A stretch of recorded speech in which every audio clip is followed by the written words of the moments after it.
தமிழ் 5ஆம் வகுப்பு பக்கம் 25 மூதுரை இயல் 2 சரியான சொல்லை தெரிவு செய்து எழுதுக என்று எண்ணி என்னும் சொல்லை பிரிக்க கிடைப்பது என்று கூட்டல் எண்ணி என்று கூட்டல் எண்ணி பக்கம் 26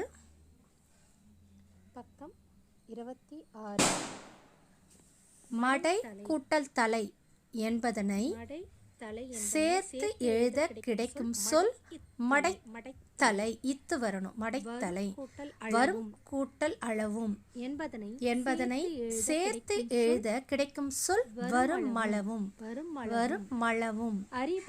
அறிவிலர் என்பதன் எதிர்ச்சொல் அறிவுடையார். எதிர்ச்சொல் கேட்டதனால அறிவுடையார். அறிவில்லாதார் வராது. அறிவிலர் என்பதன் எதிர்ச்சொல் அறிவுடையவர். அறிவிலர் என்பதன் எதிர்ச்சொல் அறிவுடையவர். அவரோட எதிர்ச்சொல் கேட்டா அறிவுடையவர்.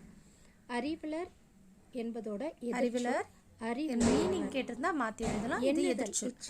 எண்ணுதல் இச்சொல்லுக்குரிய பொருள் நினைத்தல். இப்பாடலில் இரண்டாம் எழுத்து ஒன்று போல் வரும் சொற்களை எடுத்து எழுதுக.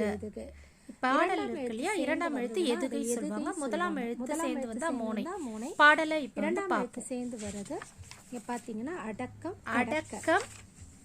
கடக்க. இரண்டாவது எழுத்து பாத்தீங்கன்னா ட சேர்ந்து வரும். அடக்கம் இரண்டாம் எழுத்து அட கடக்க. இரண்டாம் எழுத்து ட, அதனால சேர்ந்து வரும் எதுகை. அதே மாதிரி உடையார். அதே மாதிரி பாடல்ல உடையார் மடை. இதோட இரண்டாம் எழுத்து பாத்தீங்கன்னா டை சேர்ந்து வரும். எதுகை உடையார் இரண்டாம் எழுத்து சேர்ந்து இருக்கிறது. எதுகை மடைத்தலை சொல்லிலிருந்து புதிய சொற்களை உருவாக்குக. புரிய இருக்கிற எழுத்துக்களை இருந்து ஒரு புதிய சொற்களை உருவாக்கும். மடைத்தலை. அடுத்தது வந்து தலை ஒரு வார்த்தை. திருப்பி அடுத்தது வச்சு தடை போட்டு தடை வார்த்தை. அப்புறம் மடை தடை மலை. இது 4 சொற்கள் உருவாக்கியிருக்கோம். பொறுத்துக. உருமீன்னா பெரிய மீன் அர்த்தம். கருதவும் நினைக்கவும். அறிவில்லாதவர். மடைத்தலைனா நீர் பாயும் வழி. அடக்கம் பணிவு. 3 சுழி நீ வரணும். 3 சுழி நீ. இதுல ஒண்ணே ஒண்ணு சொல்லணும்னா இந்த அறிவிலர் என்பதோட அறிவிலர் எதிர்ச்சொல் வந்து அறிவுடையவர்னா அறிவில்லாதவர் சொல்லிக்கலாம். எதிர்ச்சொல்றதுனால அறிவுடையவர் இல்லாட்டி அறிவுடையவர். நன்றி, வணக்கம். நன்றி, பிடிச்சிருந்தா லைக் பண்ணுங்க. இந்த சேனல் பிடிச்சிருந்தா லைக் பண்ணி சப்ஸ்கிரைப்